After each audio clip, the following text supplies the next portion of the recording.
I grew up in Campbelltown in southwest Sydney. I was one of 4 boys growing up. I wouldn't say we were poor, but we definitely didn't have extra money. So my dad was a policeman for over 30 years and my mum was a school assistant. So mum and dad got married really young. I think mum was 19 from memory. Dad was 21, 22. So they got married young, moved into Sydney from country New South Wales, had 4 boys. They didn't have a big family support network in Sydney. So what that meant for our family is that dad was very focused on not being poor because he was very poor when he was growing up in Armidale. So he had a lot of trauma from that in his life. So that sort of projected through to the next generation for us because dad was just paranoid about being poor. So dad was always working. We had 1 car as kids because mum and dad couldn't afford a second car. So what that meant is mum had the pick up and drop off duties for the kids and dad would basically walk from Bradbury, which is where we lived, to Campbelltown station to then go to his police shift. So generally he'd be working 6 a.m. to 6 p.m. So because we only had 1 car, what that meant is that dad would basically be up at 3:45 and he'd be gone by the time we woke up for school, and then he would finish at 6 p.m. so he wouldn't be back sometimes until 8:30, 9 o'clock at night. So sometimes we would go whole days without seeing dad. So for me, I guess I was the smart kid growing up in the family, which was great. I did really well in school. I was in a gifted and talented program in primary school, which was nice. I got an English scholarship to St Gregory's College in Campbelltown. Finished school. I got 95 in my HSC, which was nice. I had absolutely no idea what I wanted to do with my life when I finished uni. So what I did basically to avoid having to grow up was 5.5-year law degree. So I did a law and a business marketing degree. And for me, university was just 5.5 years of just being a big baby. Cricket in the summer,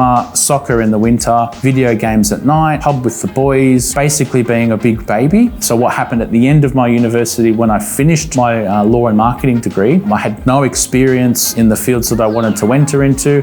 I had no idea what I wanted to do. So I basically just sighed and entered the corporate jungle and just got a job. That wasn't like an aspirational thing that I wanted to do. So I got a job and then my life changed 3 or 4 weeks after I got that job because I met my beautiful wife, Natalie. So we went from meeting to dating, engaged, married, kids in just over 3 years. So basically went from a 23-year-old man-child, 23-year-old baby, to a 26-year-old man with a wife, a mortgage and a child. So that was great. So then basically did the whole corporate thing for 10 years. So climbed the corporate ladder, got a great job, got paid lots of money, had a fantastic team, did all of that stuff, and fast forward sort of 10 years, had another child. So we paid off our very modest house in Hoxton Park, and that's actually what gave me the financial freedom but also the psychological freedom to then go out and start this business. So I started Brainiac knowing that I had a safety net, which was the fact that the house was paid off. So it gave me the aspirational freedom and the financial freedom to go out and play. So I basically built this business from scratch. I had no working capital really to start with. I had no small business experience at all, and I had no small business network. So in the space of just over 3 years, as of the time of filming this video, for instance, we've got 5 franchise partners now in our Brainiac business coaching business, all built from scratch with hard work, planning, and a big heart. And from that perspective, I really encourage anyone that has big goals to go out there, because when I started this business, I had absolutely no idea that in just over 3 years' time from when I started Brainiac, that I would actually have 5 franchise partners, directly work with over 100 business owners and 5,000 hours of coaching. So that's a little bit about me. Some of my hobbies: I love cricket, I love soccer, I love video games, and a fun fact, I've always been fascinated with UFOs, aliens, and the extraterrestrials out there.